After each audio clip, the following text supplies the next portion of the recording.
This is the Rational Reminder Podcast, a weekly reality check on sensible investing and financial decision-making from two Canadians. We're hosted by me, Benjamin Felix, and Cameron Passmore, portfolio managers at PWL Capital. Welcome to episode 238, and another week, another spectacular guest. We're joined this week by Professor Ralph Keeney. And as we were doing the research for this, Ben, I sent you this quote, and we mentioned it in the conversation we had. The only way that you can purposefully influence anything in your life is by your decisions. And that just hit me. I dropped you a note and kind of blew us both away, that quote. And that's exactly what this conversation is about. We all make decisions. We make lots of decisions all the time.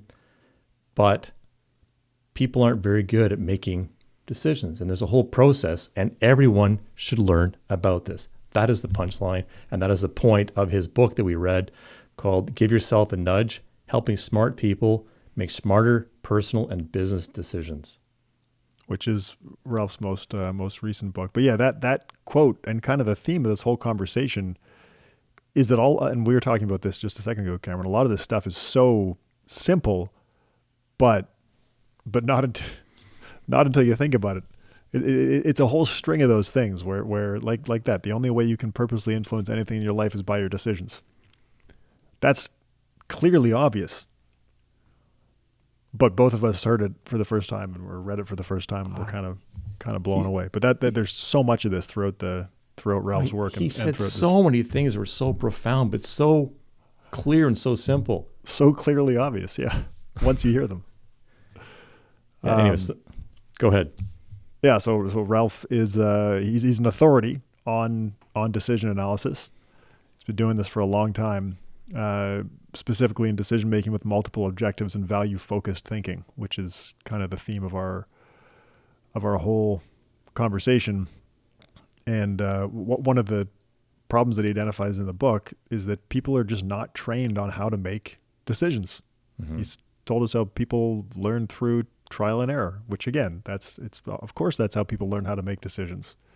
And it's rare that there's an in-depth decision making course taught anywhere. But these skills are extremely important. And I think people will agree when they listen to it that having a systematic process for making important decisions, and as we talked about, you don't want to necessarily apply this to all of your decisions because the trade-off with time there doesn't always make sense. But having that systematic process for important decisions, it'll improve your life. Absolutely. It just will. It just will. So Ralph is the Professor Emeritus of Business Administration at Duke University in Decision Sciences, and also Professor Emeritus of Industrial and Systems Engineering at the University of Southern California. We mentioned the book that he wrote, most recent book that he wrote, Give Yourself a Nudge, phenomenal book. He's also president of the consulting firm U.S. Marketing and Decisions Group. He has a PhD from MIT. Anything else, Ben? No, I think that's a great introduction, and people will probably recognize or may recognize Professor Keeney's name from our past discussions on goals and setting objectives for financial planning. His work led us to do our own goals survey and all that stuff, which I sent that to Ralph just to say, hey, we did this thing based on your research. I thought you might find it interesting. And he did find it interesting, and that actually led to this conversation. So he's had an impact on us for sure, and he's had an impact on our podcast listeners, and now we get to have this excellent conversation with him. All right, so let's go to our conversation with Professor Ralph Keeney. Ralph Keeney, welcome to the Rational Reminder Podcast. Thank you. It's a pleasure to be here. Ralph, how do you describe the focus of your career's research and your consulting work? Well, my interest has always been in decision making, but my undergraduate degree was in engineering. There were certainly no degrees in decision making and almost very few courses. And then I went to grad school at MIT and met one of the founders of decision analysis and negotiation analysis, Howard Rafa, who was at Harvard, and I worked with him for his whole next 50 years and mine too. And the thing is, I realized the power of decision making in the sense that it's the only purposeful way you can influence anything in your life, in your business, in your family, or in your country. You make the decisions and then the consequences occur. So it was very interesting to me, and I like working on personal decisions. And the style is exactly the same as with business decisions when I've worked on. The elements are the same, so you can learn a lot from the personal decisions to help make the bigger business decisions or governmental decisions, etc. I must say, Ralph, that quote is a quote that I read in your book. And when I read it, I shared it to Ben online. That quote that this is the only way that you can purposely influence anything in your life is by your decisions. And it kind of hit me like a ton of bricks. So I just wanted to thank you for that. It was a great clarifying sentence about your book. Well, and about decision making per se. Yes. So, which brings me to my next question, which is how do you articulate the importance of thoughtful decision making? Well, partly it's important because that's the only way to influence your life. And we would all like to have a better life. And that doesn't mean selfishly.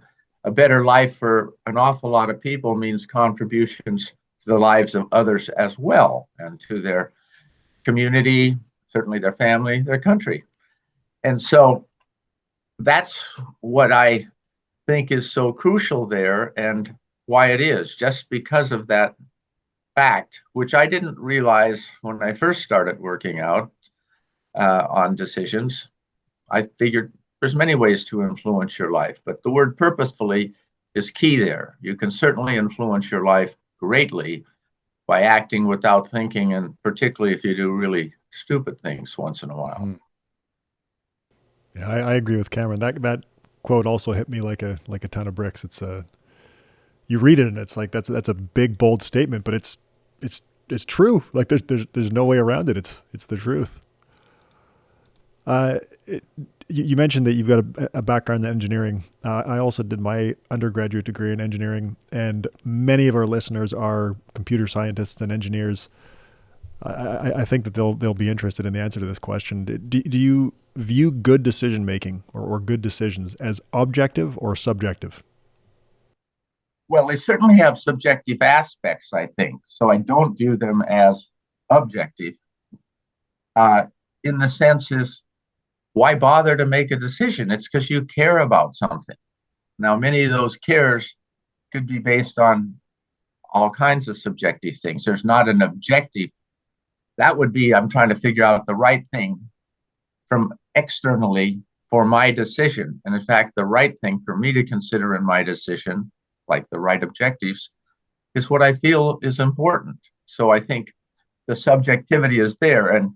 And it doesn't mean you can't be systematic about doing it. You want to be thoughtful and organized and set up so you can do a better job. That's what Give Yourself a Nudge is in a sense about, trying to help people with that process.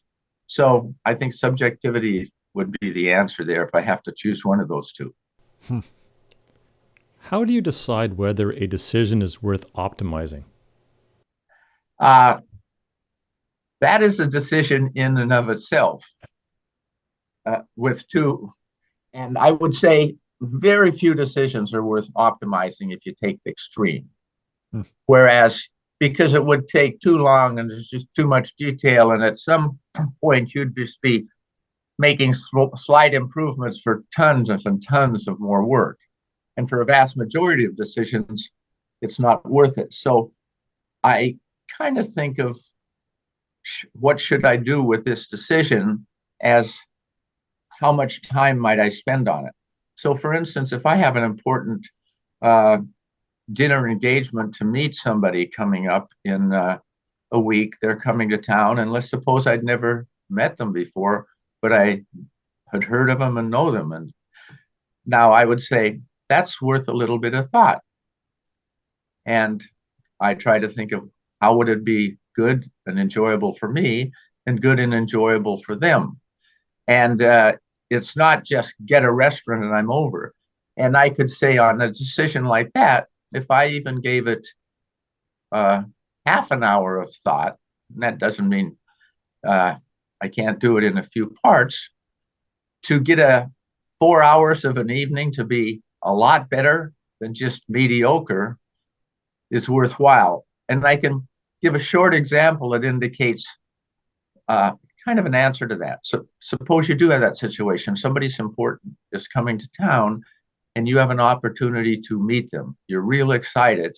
You find out where they're staying the night before because they're flying in, and you go to the hotel and ask the concierge, you have a restaurant nearby that's really good. I'd like a good dinner for next Tuesday night. Sure, they give you one. You make a reservation. The gentleman or gentlewoman comes to town. You meet them at the hotel. You walk the couple of blocks. You go in, sit down, have dinner. Fabulous dinner, but a disastrous evening. It was way too loud, and you really didn't get to have a quality discussion. You didn't learn much about them, and they don't know who you are. Now, any of the three fundamental things could have changed that. Thinking, what is the decision? The wrong decision is, I want to eat a dinner. What you really wanted is decide how to have an enjoyable and worthwhile evening with a gentleman at a place that serves dinner. Hmm. And then what are your objectives? Well, certainly to have a great conversation. Right. It's not just to eat. You want to have a good meal and an enjoyable time, and you want them to have that. It's one of your objectives too. So had you been clear on that, you might not pick a noisy restaurant. And then the alternatives, don't take one alternative ever on a decision worthy of thought. That's the decision, is a decision to me worthy of thought. And then it's how much thought is the equivalent of how much time, in a sense. How do people typically learn how to make decisions? I think they don't. And the reason is, other than if you want to say learning by trial and error, that's how we develop what we do. And it's kind of natural because we start making a few, when you're, I don't know, 2 or 3, depends what you want to call decisions. But certainly by then, you're making a few, and some things work out well and some work out pretty bad. And you hopefully develop a little knowledge in which ones do, but why they do, and then you can do a better job of coming up with them. But there just isn't much formal learning on decision making. Even you go to undergraduate schools anywhere, like we all did, and there are no courses in decision making. And even grad schools and the business schools, it might be a week in one of the courses where they teach a couple of the fundamentals, and it's a little more formal than I think it should be. So I think, unfortunately, we didn't learn, and it's an important skill, and we could learn it. We can all improve. That includes me. So therefore, what shortcomings do people typically have when it comes to making decisions? Well, one is they often address the wrong decision, often just a part of it, like the example that I gave was not the best decision they should have addressed. The second thing is their first thinking is often on an alternative. They say, oh, I got a decision problem. And problem's a key word there. It's a problem. What could I do about it and kind of correct it or get rid of it? And they think and they come up with one alternative.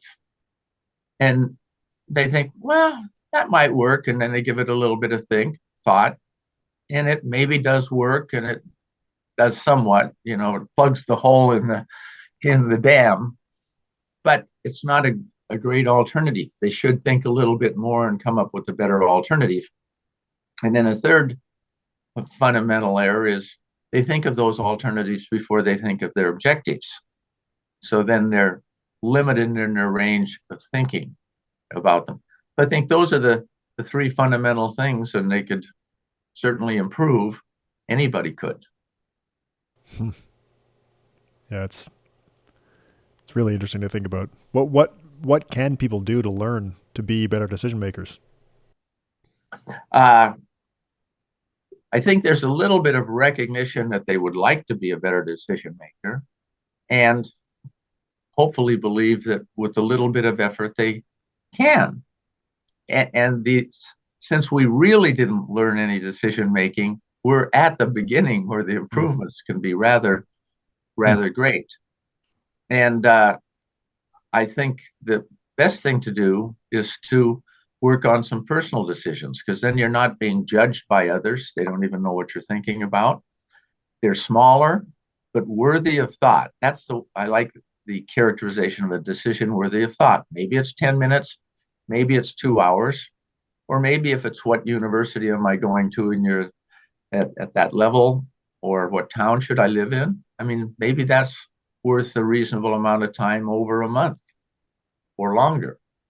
So I think that personal effort, but particularly on the decisions like that dinner, you can use it. You can see the benefits quickly for a little bit of effort, and that can really help you decide, gee, this isn't such a bad idea.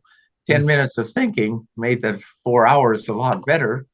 And often you have 10 minutes that you're just waiting for somebody so you can think. Right. So I'm guessing that many listeners are pretty familiar with, the top-down nudges that were made popular by, Thaler and Sunstein. How are the personal nudges that you detail in your book different?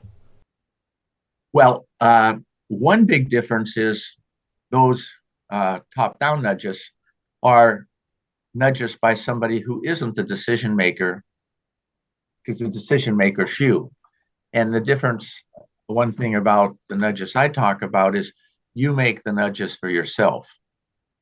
The second big difference is their nudges kind of affect the way you see your decision, and your nudges improve your understanding of the decision you're facing. So for instance, and I certainly admire tremendously what Thaler and Sunstein did. And I think it just had a tremendous, and does, impact. What they do is, for instance, one of the easy ones everybody can understand, a lot of people would like to eat a little bit better in universities, but they go into the cafeteria, which looks great and everything, and there's the pizza and the hamburgers, and they get them. And they have great salads, but they're put in the side in the back. And what happens, you move the salads out and you put them between where you walk into the cafeteria and the hamburgers and the pizza, and people will eat a lot more salads. And they didn't change the alternatives at all, but they just changed kind of your perception of the decision, not even your understanding. And I mean, maybe the objective, well, I don't want to spend all my time figuring out what to eat. The hamburgers are closed, I'll get one. And so that same thing can kind of give them a nudge to maybe eat a little bit better if they have an interest in doing that.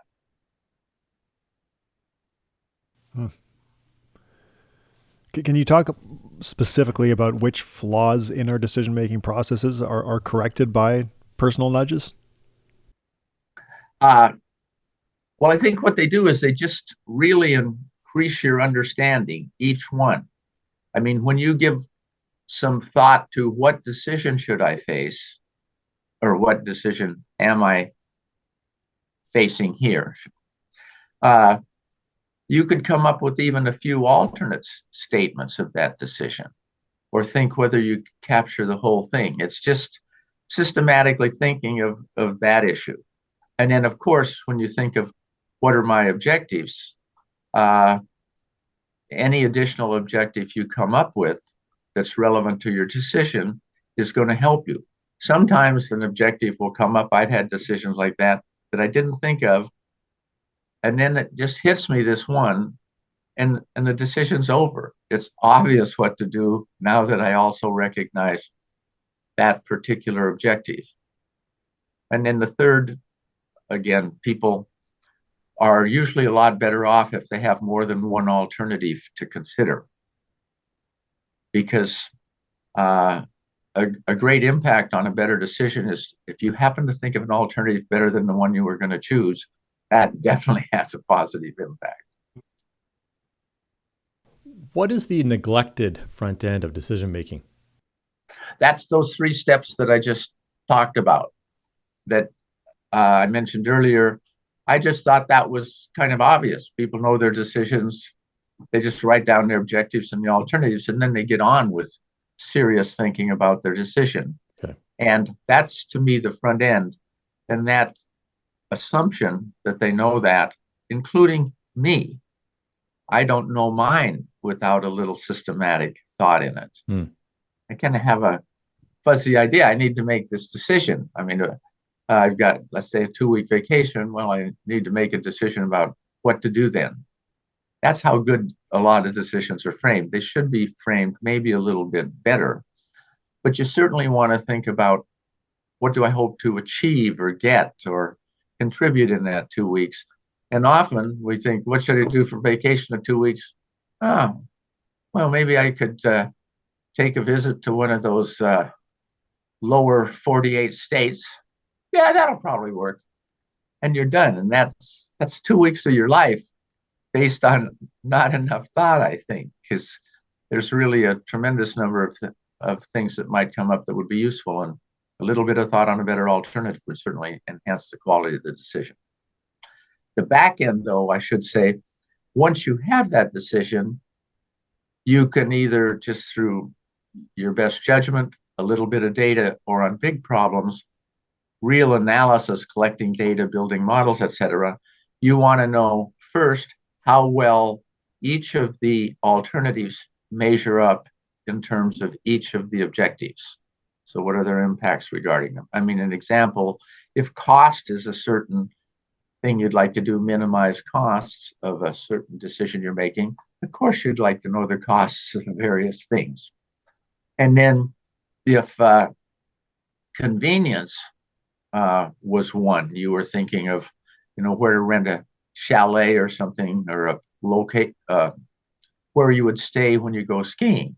Well, convenience to the slopes is maybe an important one. It might be measured by distance or, some information on that. And then often you have uncertainties about those. If you had the cost of a big research program in a company, you couldn't say this program's going to cost $200 million. It would be maybe between 150 million and 350 million, with a fair amount of uncertainty there. And on important decisions, you'd want that there too. So you describe your consequences, and then you've got to balance the pros and cons of those descriptions. There are formal ways to do that by developing a mathematical objective function called a utility function. And then it can be used along with the probabilities to evaluate the alternatives, and then sensitivity analysis of various things to compare the various alternatives. And what I often say in the back end, what you really want to do, ideally, figure out the best alternative. But if you have 10 or 15 alternatives, if you can, it's more easily often to figure out the bad alternatives. And if you can get rid of, let's say, the bottom 10 of your 15 alternatives, and if you always did that on all decisions that you had 15 alternatives, even if you randomly chose among the top 5, you'd be doing a lot better than people typically do with kind of their intuitive procedures, right, and their use of the first alternative that comes up, if it's, quote, seems good enough or okay. Yeah, that's the big takeaway to me, is that the back end of the decision is objectively comparing the alternatives, but on the front end of the decision, in a lot of cases, people may not be making the right decision, and they may not be assessing enough alternatives. I think that's right, and very often, the back end is not at all formal particularly on personal decisions, and many of them you don't want to do a lot of analysis. It's not worth that much time. What movie are you going to go to tonight with a friend? It's worthy a little thought. You want it to please you and them, and maybe location. It's terrible weather. Maybe you don't want to drive a long, long way. Things like that might affect it. So a little bit of thought is the appraisal. That's the back end of what are the consequences here, and how good or bad are they? And again, if you just, there's probably 2 or 3, if there's tons of movie houses, it would be a reasonable one And it doesn't matter once you've got the best two or three. Right. You just don't have the number 20. Can you talk about what a value-focused decision-making process is? Sure. Uh, to me, values is a term I defined specifically for what you care about in making a decision. Now, there's other definitions of value in many other contexts. So, given values for a decision are what you care about, then that's why you're making the decision. You care about these things. That's the entire reason. And so, focus means since that's the reason you're making the decision, the focus is on trying to do as well as you can in achieving those various values. And the steps that we've kind of mentioned are relevant to that process. So that to me is value focused thinking, and that's why it's called that. It's going to keep your eye on the ball, and the ball is what you hope to get out of the decision you're facing. Which it makes so much sense. But that's one of the things I took away from reading your book is that people make decisions without knowing what their decision values are. They often do. I mean, the first thought after they think, "Oh God, I got this problem. What can I do to solve it?" And to me, that's a little backward because although you kind of understand the problem, like let's say your kid's doing poor in school and it's a 10-year-old, obviously you have a decision here.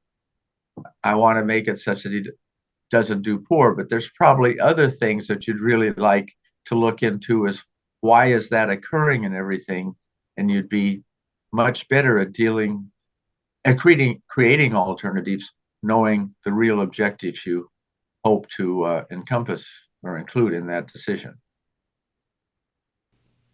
We've kind of touched on this as we've gone through the conversation, but I want to ask this explicitly just so that listeners can really grasp it. Can you talk through the steps in making a value-focused decision?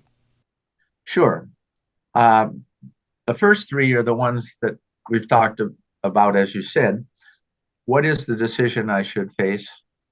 What are the values I care about? And then state them as objectives after you've identified the values.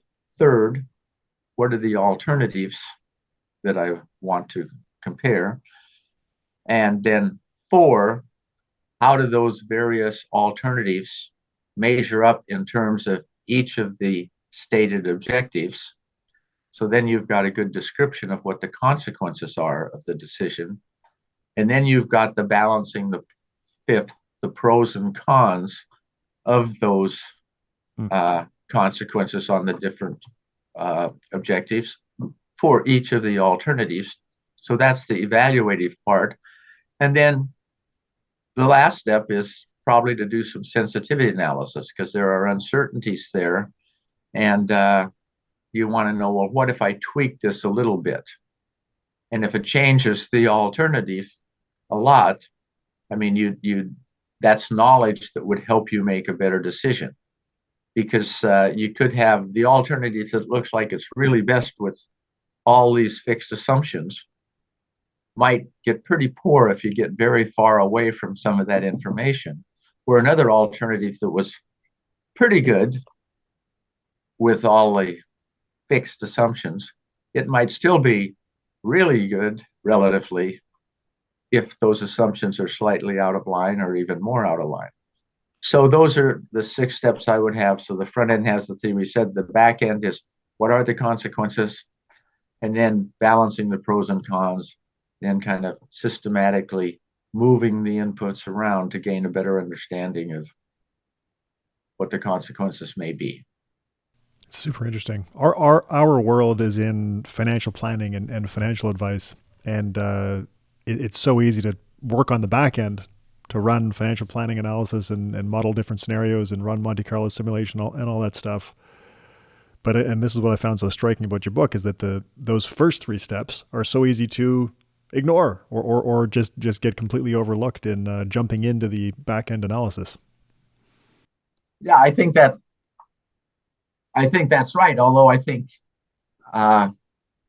also I mean, people do work in the firms. That's where it's much tougher. The individual couldn't do, very, very few individuals could do or come up with the organized thinking about what the consequences are of various alternatives than you. So Right. that's exactly where you want the expertise, because you don't have it at all.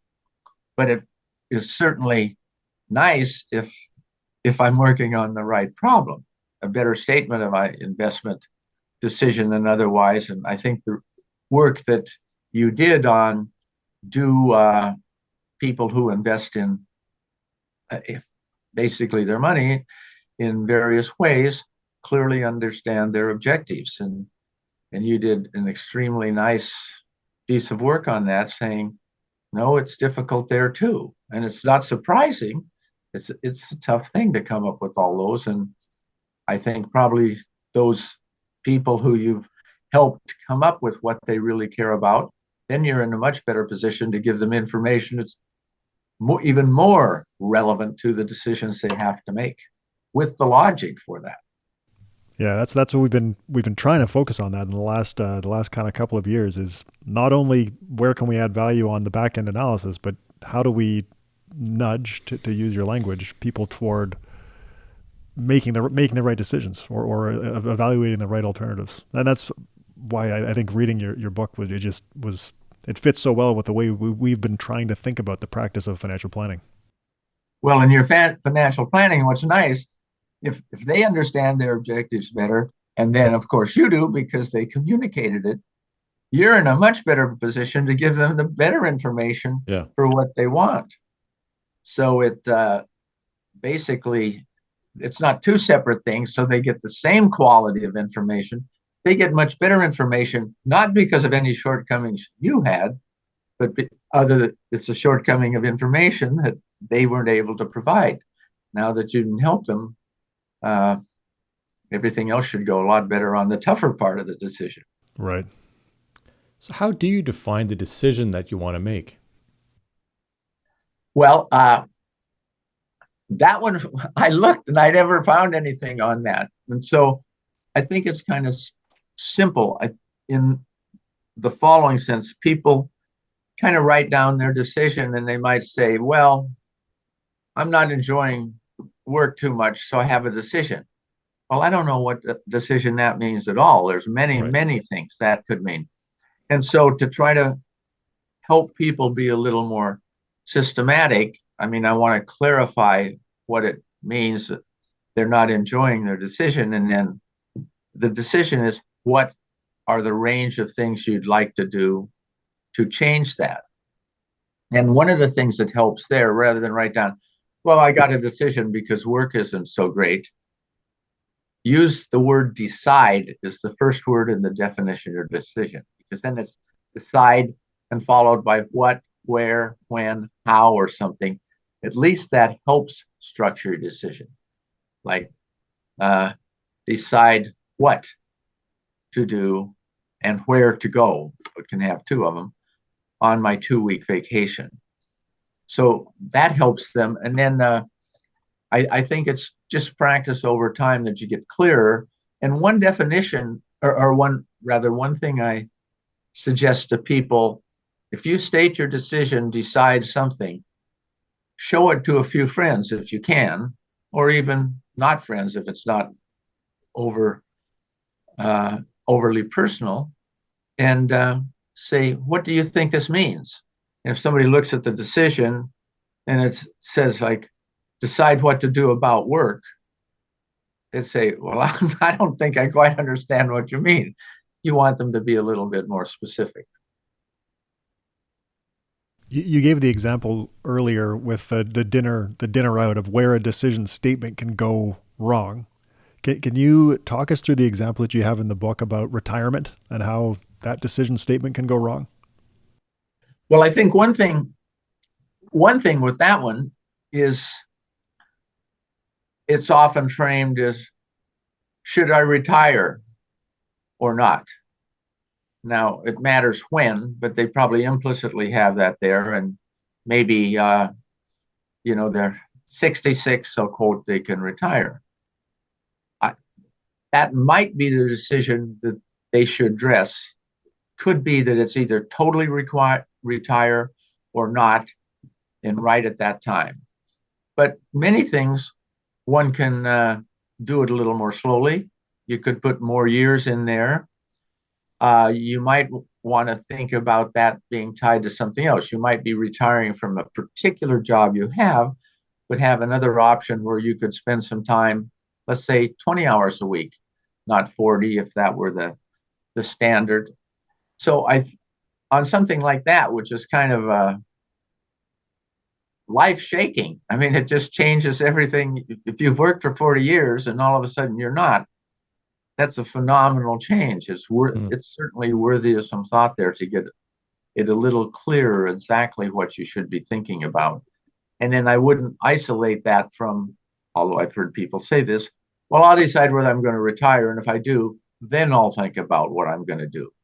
I think that's a tremendous mistake, because if you thought about it and you thought after retiring and you couldn't think of anything good to do, having not retired may have been a lot better idea. So it's just a real tough one there. What challenges do people face in identifying the decision values that are important to them? I think the biggest challenges are all those values certainly aren't present in your mind at the same time. In fact, Benjamin Franklin wrote about that and stated that almost the way I said it, which is why I said it that way. And Nietzsche, the German philosopher, said the most stupid repeated thing in life is forgetting or omitting objectives. And it's just true that those are so crucial, and yet people have a hard time coming up with them. And so one should be systematic in the process if it's really an important decision. And I should say, this is absolutely the case for me. I could not have an important decision and write down all the objectives. I mean, one of the decisions we had a long time ago, my wife was pregnant and 4.5 months pregnant. And she said to me, you know, you don't seem to be serious about thinking of our name for the child. We should get one. I said, well, we're not behind. We're right on schedule. We knew it was going to be a boy. So we got rid of half the names, i.e. the girl names, and you're 4.5 months pregnant. Now, what I didn't know is he was going to be born a month later, and he's 35 and totally fine now. We're phenomenally fortunate. And he was fine all the time, except those first 3 or 4, 5 months. But so what she said to me then, since we were behind, she said, we should write down the objectives of a name. And she knew there was no way I could say, that doesn't make sense, because I thought this way then. And actually, I had not thought about it. It's a great thing, because you think about it and you have some time to think about it. I mean, like, you'd like a name that's understandable, pronounceable. We wanted one that was good in foreign language. I mean, you don't want to give them a name and find out in German or something like that it means idiot. I mean, or very close to, I mean, yeah, any of those types of things. And you'd like reasonable initials. We can all think of 3 letters of initials that, oh, you would hate to have those initials. Yeah. You just could. So there's a lot of things there that are just, in that case, partly then those objectives guide your thinking through what are some reasonable alternatives. And that's what we did on that, thought of some reasonable alternatives and whittle them down. I mean, like we wanted a unique spelling. And when did people hear? Sometimes if somebody, we all know this, somebody says their name and you don't quite get it. It's too close to another name, and it must happen to them frequently. In thinking through the values that are important to a decision, are there any values that are kind of universal and that people should want included in any decision that they're making? Uh, I don't think so, although there are certainly a large number of decisions that have a similar one, like cost would be in almost anything that you were considering purchasing or doing, etc. That costs money. All things equal, you'd usually prefer that to be. And then, in decisions you're making for your family, when you, say, got a couple kids and you're growing up and everything, a large class of decisions would have separate objectives, or, you'd like child A to have a good time on this, child B to your spouse and you, if there were four of you. And it's sometimes on decisions like that worthwhile doing, but I don't think there's any universal objectives for all decisions you'd face. How do values translate into objectives?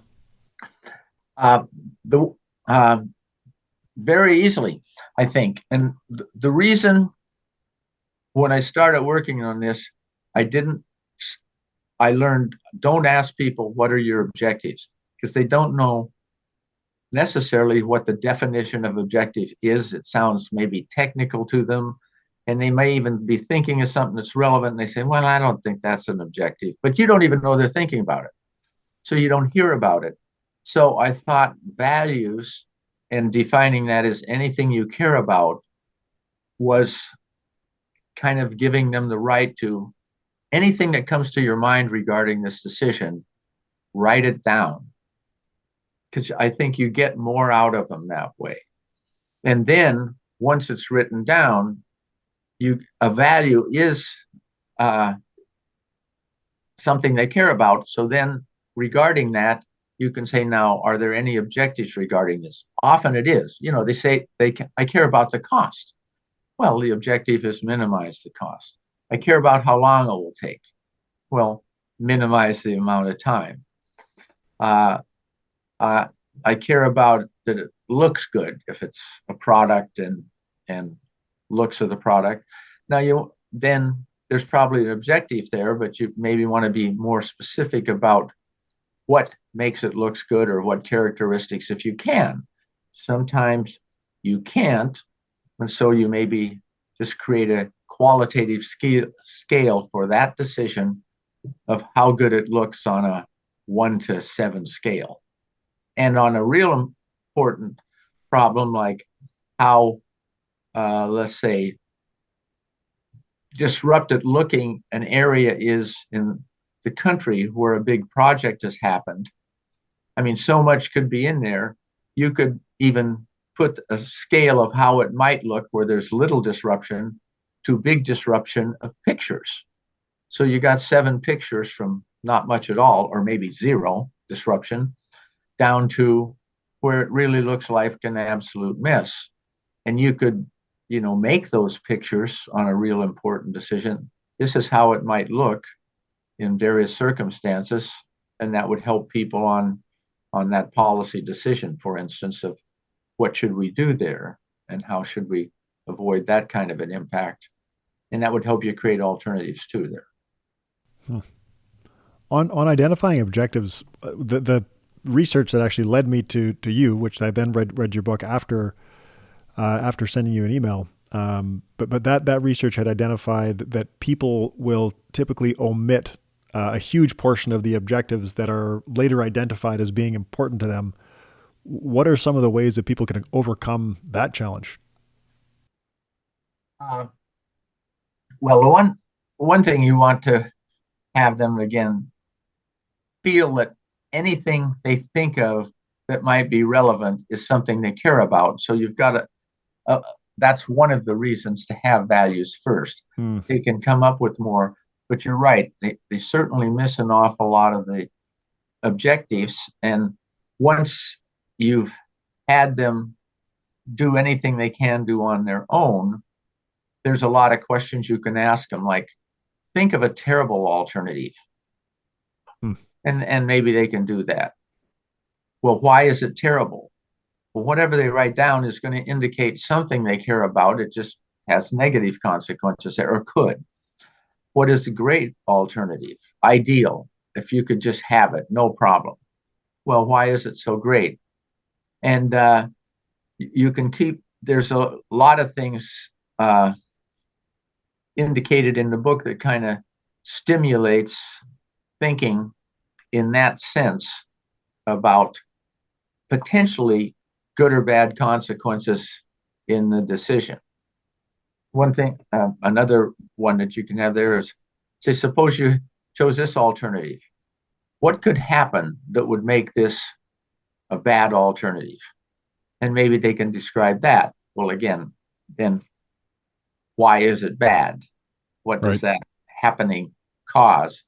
So that just a lot of ways to push people. And the way I view it is the mind is a large place, even though it maybe doesn't look so large, it's just in our heads. But I think it's trying to run, if I'm doing it with myself all around inside my brain, looking for where there might be something that's relevant. And then you can, once you've done all your own thinking, you can show it and on important decisions, like certainly did this for naming a child. Is there anything I ask them without showing them first, but I do my thinking first, then what might be something you'd be concerned about then? And they might give one that I'd never thought of. So you can then use your friends, but you don't want to use them early because you might anchor on them. And then that limits your thinking. So just anything that expands your thinking. And then also, again, as Franklin said, some alternatives or objectives go out of your mind and others come in. So think about it at different times if it's really important. Right. Don't just think about it for 10 minutes. Okay, that's that. I mean, we've all had these experiences. You don't make the decision today, you don't have to. You're making it next week. And then you go to bed at night and you're lying there and you think, oh, I know another objective. And this pops up because the mind's somewhere else at that moment. So you have more time, but not that you're working all that time. It just pop up. Yeah, you have it in the near the end of your book. You have six different questions for making personal or identifying your personal life strategic life objectives. And we actually talked through those in last week's episode when this episode will be released. And there's one of the other ones that I really liked in there was thinking about yourself at different times in the future and how you might evaluate the decision or what your values are at those times. I like that one a lot.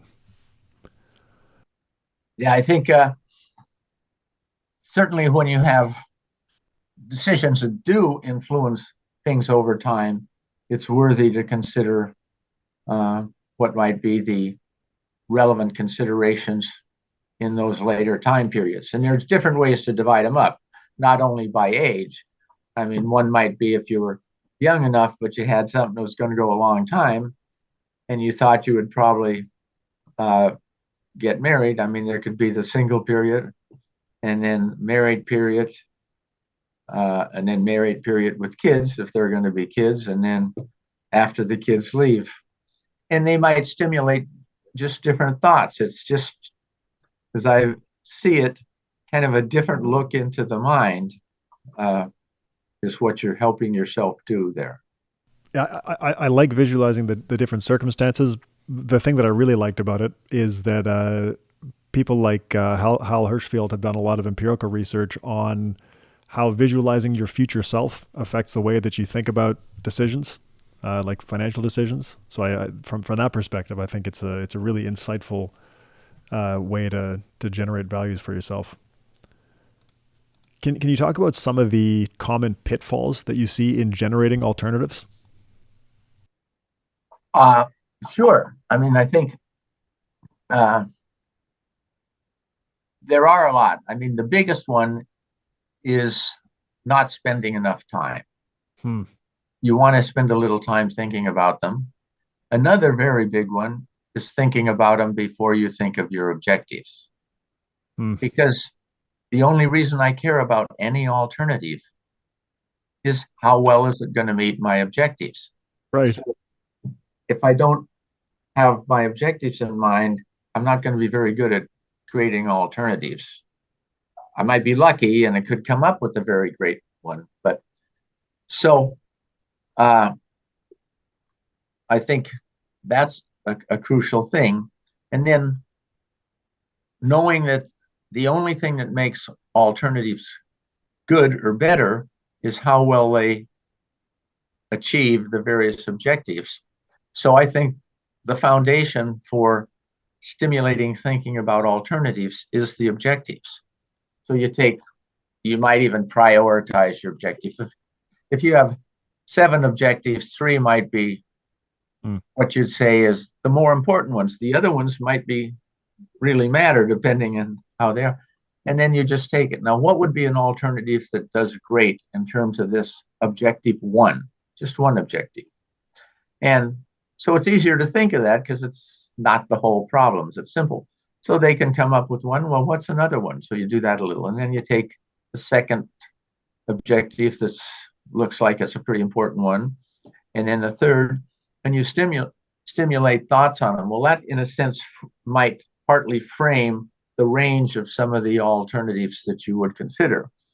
And then you can ask them questions like, well, how can you maybe combine what you came up with, one of the alternatives when thinking of the first objective and one with the second? And you often can put them together or tweak one of those alternatives, and you just come up with more that way. So the answer to the question in simple terms is you want to use the objectives to stimulate thinking about alternatives, because the only reason you care about alternatives is how well they achieve your objectives. That's so obvious when you say it, but not obvious before you've thought about it. I think it's true, and it wasn't my intuition all my life either. I mean, it is very, very simple, a lot of those things in decision making, but we just, again, started making decisions at 2 or 3 and did whatever habits took us, and we didn't systematically give much thought, me included, to all the various small details that we're talking about here that can have a very large effect. So as pitfalls for generating alternatives, you mentioned not spending enough time and not knowing what your objectives are. Is there a systematic process that you recommend to successfully generate relevant alternatives? Well, it's somewhat systematic to take each of the objectives that you have, because you do that first, and then go through just on objective 1 and think, what are some alternatives that would do great on this objective for this decision? And you can do that for each of them. Now you have, I would say, a wide range, kind of characterizing the large box of where alternatives would be, because they should be something that contribute to each one. So that's part of the process. And then do your own thinking first, but then certainly in a lot of decisions, I'd like to talk to friends, and then other class of decisions to people who have some expertise. Like on the financial decisions, once I had a clear statement and understanding of what my objectives were, I don't know some of the alternatives that might do great on some of those, but you would. Right. And so your comments on some of those that would be great might be the best alternatives by far. And I wouldn't judge myself as being great at creating those, but I could help stimulate the creation of them. And both I and you, as the investor helping me, or the investment firm helping me, excuse me, could each do better. Yeah, right. So what do you do if an alternative requires, authorization or commitment from another third party? This is a thing I learned very early, because I did realize when I was a teenager, and even before that, I mean, anything I wanted, the only way to get it is make a decision. And in those cases, a lot of those decisions, somebody has control, especially when you're a kid. And all you have to do is create the alternative so that it's good for the authorized decision maker, also better for them. Now, I can give a tons of professional cases, but I'll give one, and then I'll give one other one that's, I think, very relevant. I mean, my first job, I went to MIT for grad school and got my PhD there. And then I interviewed and I got a job as electrical engineer in operations research systems analysis. And the civil engineering offered me a job. And usually new faculty teach the worst courses, or the courses that no one wants. They're not necessarily the worst courses. And I didn't particularly want to do that. And so I made an appointment with the chair of the department, went and talked to him and said, what are your objectives for this department? And he said, you know, we're not a big state school. We can't compete with some of the civil engineering schools on basic civil engineering. We need to be more in public systems analysis. And yet we have just kind of more straight civil engineers here. And very congenial talk. And so my contribution was that. So I went away, and in a week I came back and said, I thought about your objectives, and I could develop a course on public systems analysis. It was really kind of new then, tons of real examples, and put it together and teach it in the first term. And I said, and it seems to me that that would probably be enough teaching component. You're supposed to do some research too for a first term. He said, yeah, I think that is plenty. That sounds like a great idea. So I met some objectives that he had and that I had, and I never got those courses I didn't want to teach. And so that was creating an alternative that was better for him too. Now, the other one's a smaller one, but it's had a tremendous impact, way more than I thought. Our son came home when he was 10 years old one day, came in, opened the door, came in. I said, Dad, there's a special TV program from 8 to 9 tonight. Can I watch it? And I thought a second and I said, who controls whether or not you can watch it? He said, well, you do. I said, yes, I do. I said, do you have any homework to do? He said, yes. I said, how long would it take you to do it and do it as well as you can? He thought, he said, about an hour. I said, what if you didn't ask me that question, whether you could watch the television show tonight, but rather you said, Dad, I have about an hour's worth of homework to do. If I go do it as well as I can do it and finish it, can I watch a special TV program from 8 to 9 tonight? Mm-hmm. He looked up and said, you'd say I could watch it. He said, you're absolutely right. So who would control whether or not you could watch that TV program? And he thought quickly, and a smile started, and it got very big.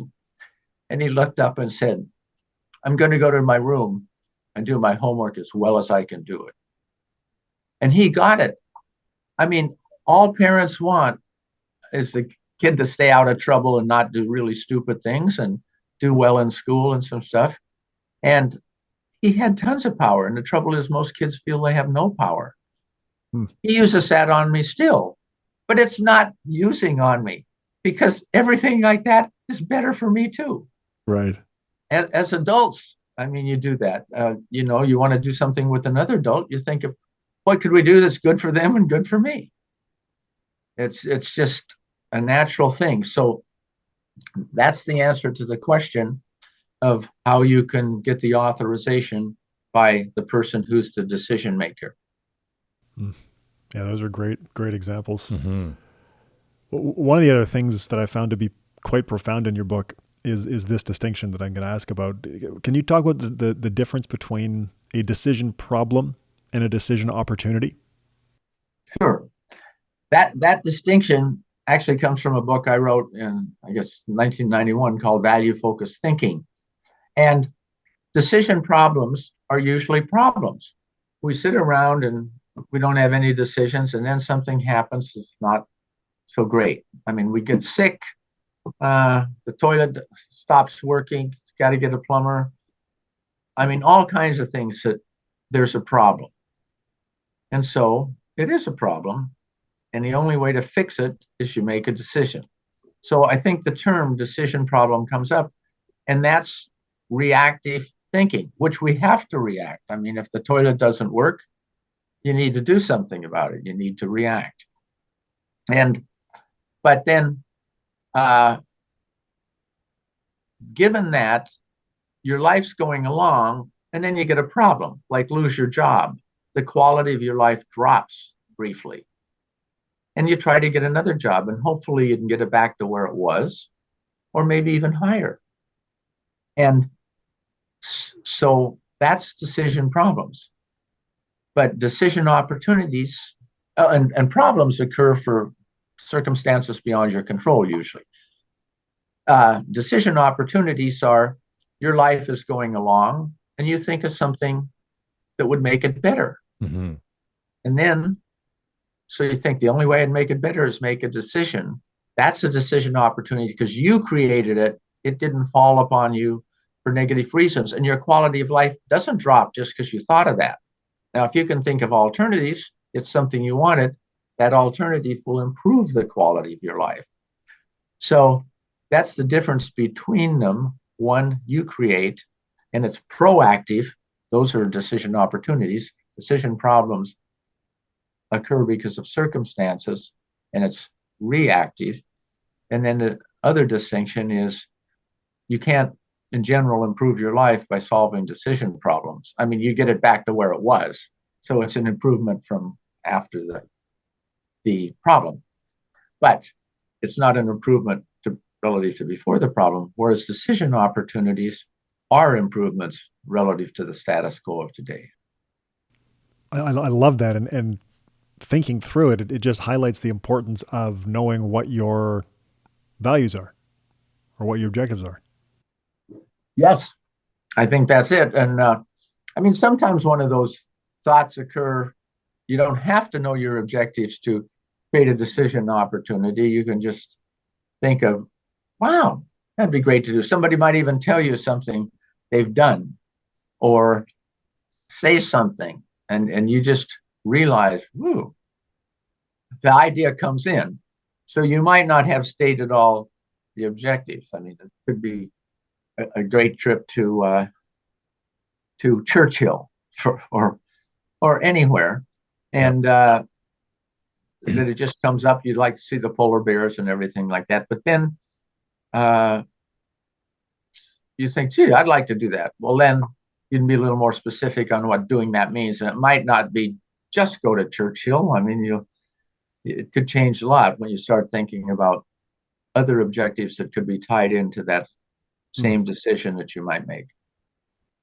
So how common is it for decision makers to actually create decision opportunities as opposed to just solving problems?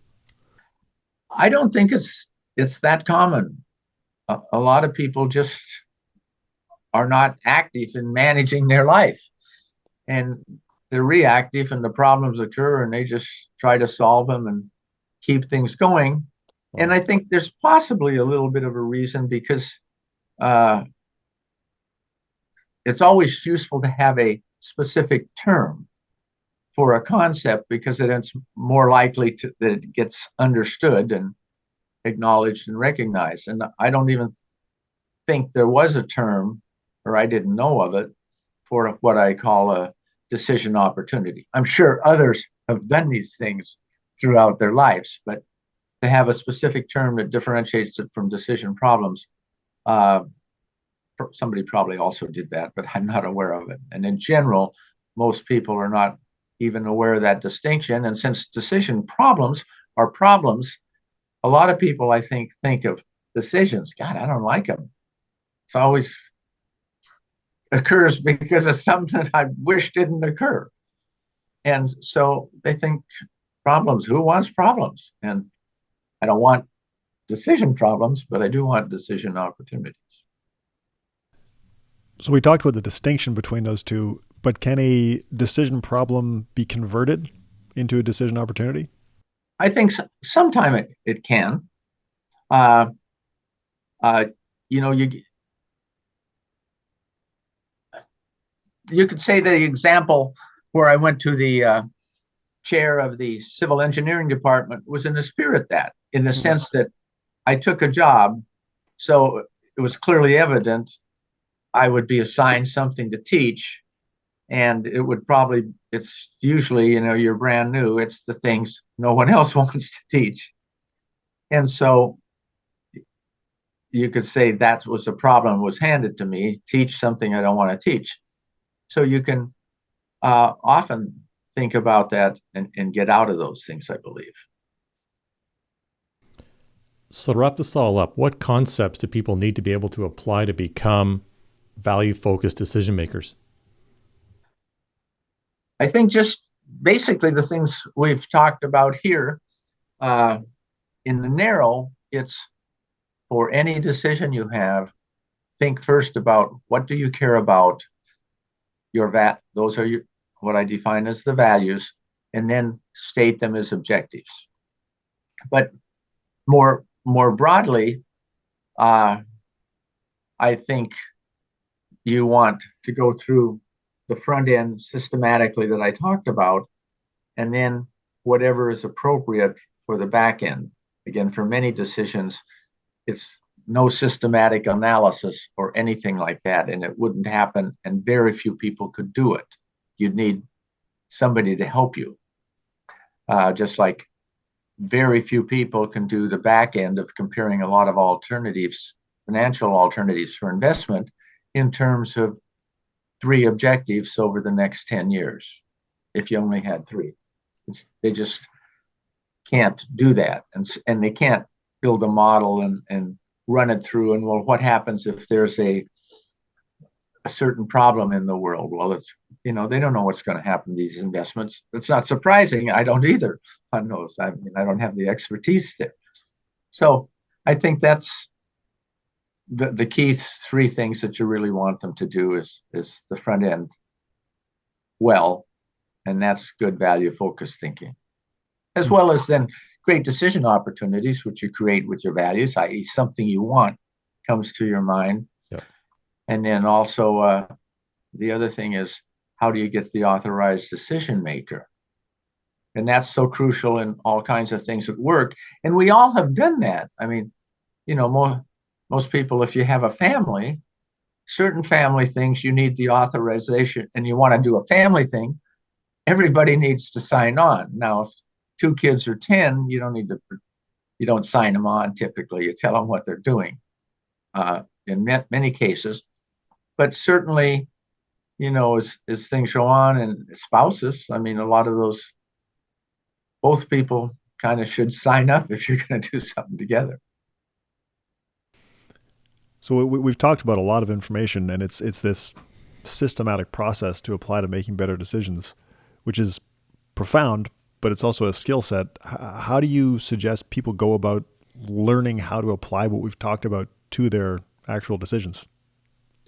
I think that's a great question. And the fact that it is a skill, I think it's the same. And I often, when I talk about it, I say it's like tennis. That's a skill. Could be like playing the piano. That's a skill, anything. But tennis, most people kind of understand the basics.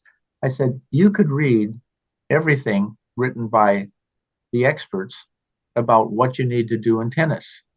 I mean, the first serve, the second serve, the forehand, the backhand, the lob, and know how to do it. And you could even talk to some of the, if they were available, the great tennis players, and ask them for hints to play better tennis. And if you only went out and played 20 tennis games a year, you would stink. You can't do that.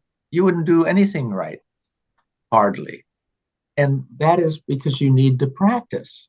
And you practice in the components, like the serve, and then later on break it into first and second serve, maybe.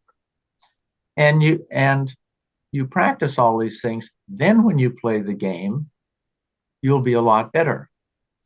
And I think it's the exact same thing with decision making.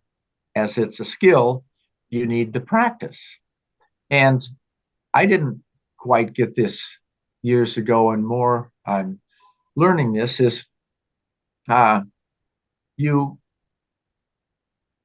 we think used to think people can write down their objectives for a complex problem, and as you showed and stuff, you just can't.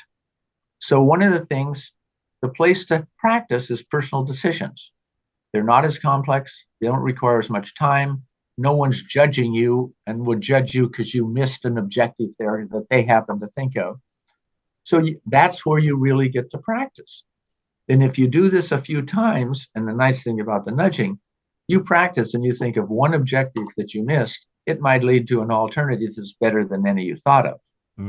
So you can see the benefits of not too much time of the practice exactly on some things that mattered. And then you do that, and you do become naturally more skillful because practice improves your skills. That's the way I view it. And it's the personal decisions. In fact, it happens that in a month and a half, I'm going to teach my fourth course that is really all practice. It's a 4-hour thing at a professional society meeting. And it's going to show them the first hour, ask them to do some things, write down some decisions you're facing, lay out your objectives and the alternatives you consider, and then go through the things that you equivalent to what you did on the objectives of financial investment, and show them that when they think about it more deeply and systematically, they missed an awful lot in their initial structure. And just by going through being a little systematic and using straightforward ideas that aren't tough, they're going to do a lot better job. And hopefully they can see that. And the message is practice is going to help you. Knowing how to do it isn't. Although it'll help you know what to practice, but it alone is not going to help you make better decisions. Sounds like a great course. I'd like to go back to your comments around outside perspective. And, Ben and I are financial advisors. So what role can an outside perspective like a financial advisor play in making good decisions? Making good decisions for whom? Themselves or their clients? For the clients. Well, in general, I would say the better you understand their decision, the better you can help them. That seems like it's kind of obvious. And so helping them understand the decision they face, because they know what somewhere in their mind, what they care about is in there. So your understanding of all that is going to put you on, I think, a much better situation to help them. So, and I think the decision that the clients would face is pretty similar. What's the decision? Well, it's investing their funds, where to invest. So that's pretty well known for the particular decision. What's missing is their objectives and their relative importance on some of those. And I'll come one word to that. And the alternatives are the things you control or know about. I mean, they have a general idea, but the specifics they don't. So if you can help them, and I think the work you even did helped them a great amount, is going to be very useful to you to have a better impact on what they hope to achieve.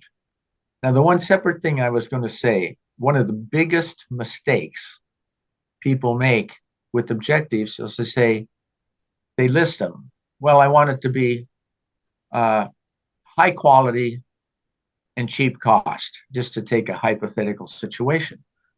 And they'll ask them, well, what's more important, the quality or the cost? People will answer that question. And let's suppose they say, well, the cost. And suppose it's buying a TV. I'll say, okay, Well, here's one TV. It costs $900. It doesn't work very well.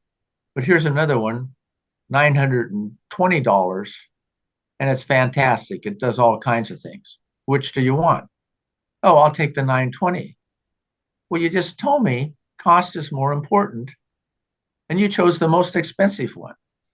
And the mistake that's so much made, the importance of an objective doesn't depend on its name. It depends on the range of consequences over that name that are relevant to the decision. And in this trivial example, the range of consequence was $20, and the range of quality, I just made it up, but it was very large. Yep. So $20 is way less significance than that large difference. And time, I could give a time and cost on an airplane or a travel would be the same thing. Well, I want the cheapest, and the cheapest takes you 3 days, and for $50 more, you could go in 6 hours. Probably it wouldn't be worth it for most people.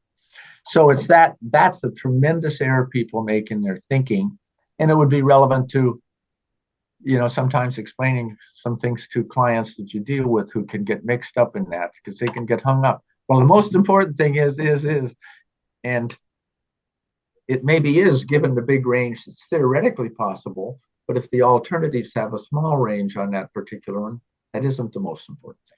Interesting. So is that like managing trade-offs across objectives? Is that? Yeah, it's the trade-offs, and it's the trade-offs of how much of each of the two. That's what a trade-off is.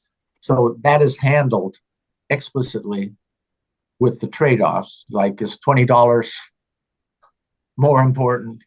Right. And so you might say, how much is it to increase that quality? And they said, is it worth $1,000? Oh no, not 1,000. How about 500? No. How about 100? Oh yeah, it's worth 100.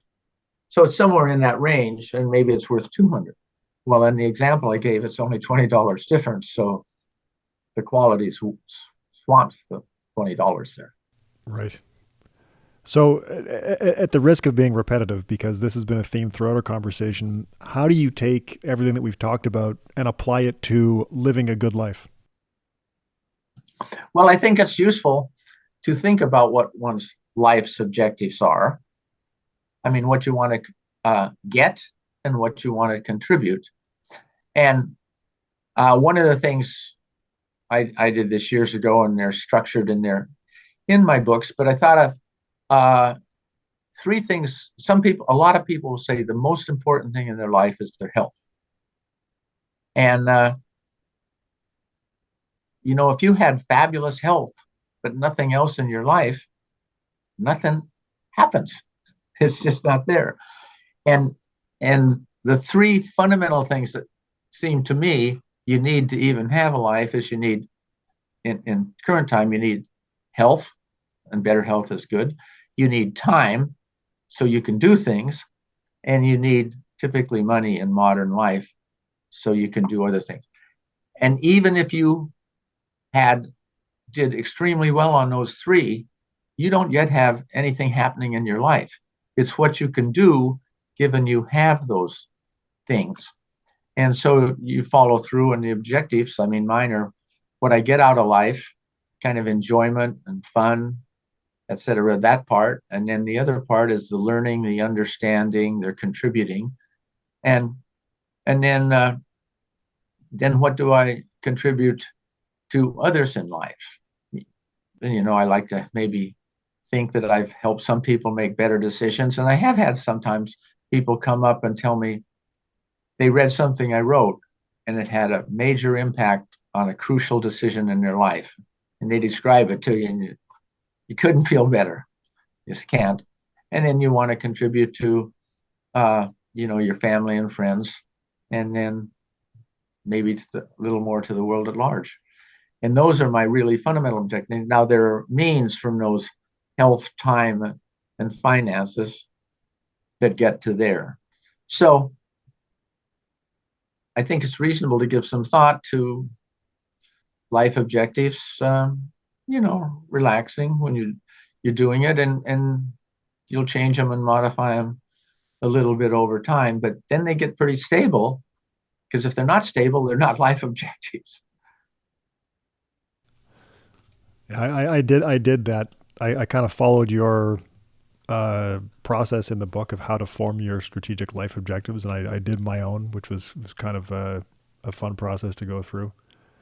So that was great, and I can definitely tell you that you saw the big survey project that we did where we collected all of those financial goals. So your papers on that, even before I had discovered your other work, your papers on that were impactful to us, but also to the 300 plus people that did the survey and the many more thousands that heard us talk about it. So yeah, you definitely had an impact on a lot of people through that.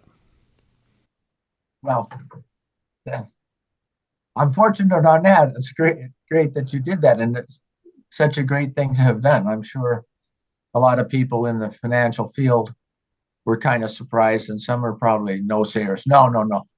People know what they want. But Our final question, Ralph, and I'm guessing, since both of us have read your book, we're guessing you have a pretty good answer to this. How do you define success in your life?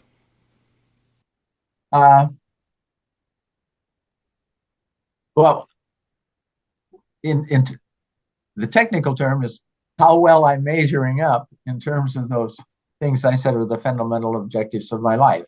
I mean, sort of what I get, and that's emotionally and intellectually and psychologically, and what I offer to others and the contribution to society. That's how I measure them. Now, I don't quantify this, nor do I, day to day have a scale. How did I do on that? But it's kind of the thing that drives you. You want to make it interesting and have fun and contribute to others. It's not real high sophistication. Change things. It's maybe just be a little more coherent of exactly what are the fundamental things you really care about. And those are the ones for me. And I think they'd be kind of similar for others. Now, the specific ways they can contribute to others' lives and the specific things they might want in theirs could be different from mine. But the general, I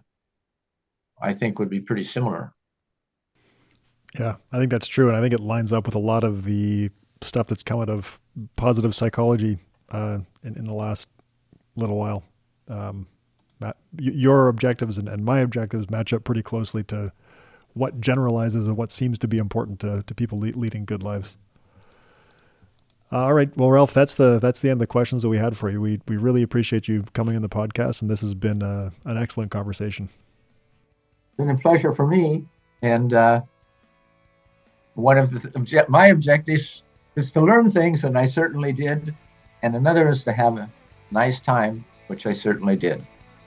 Thank you very much. And did because of you two. Yes. Yeah. Thanks so much, Ralph.